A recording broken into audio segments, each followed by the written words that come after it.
स्नेहांगिनी छुरिया प्रार्थीपत्र दाखल करिसंती तेणु आगामी दिन में आमर रणनीति रहिबो। आपण समस्ते जानिसंती जे नुआपड़ा को स्वर्गत बिजू बाबू नुआपड़ा को पंचायत जिला करथिले तापर 24 वर्ष शासन भितर नवीन बाबू नुआपड़ार विभिन्न क्षेत्र में उन्नति करिछन। विशेषकर आमर चाषी कूल लगी हजार हजार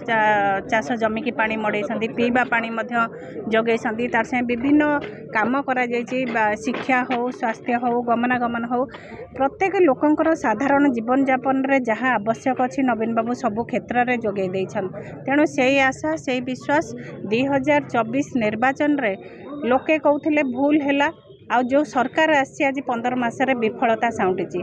लोकप्रियता नहीं किंतु आपण जानिथिबे जे आज दिन में जेन बाय इलेक्शन आसी आमर स्वर्गत राजू ढोलकिया जे नवीन बाबू का आशीर्वाद रे मंत्री थिले जे कि अंचलर नेतृत्व नहीं नवीन बाबू को सहयोगी ही काम करथिले तांकर जेन सुपुत्र थिले से कुपुत्र बोली प्रमाणित करछंती काईकिना से भली पिला जो समय असमय परिवार संगे ठिया होइकिना ये निर्वाचन मंडली लोकों संगे ठिया बा कथा आज दिन में बिजु जनता दल हजार हजार कर्मी साथ देवे भौणी स्नेहांगिनी छुरिया को आमर आशा और विश्वास निश्चिंत भाव में नवीन बाबूंकर चिन्ह शंख चिन्ह विजय हेबा।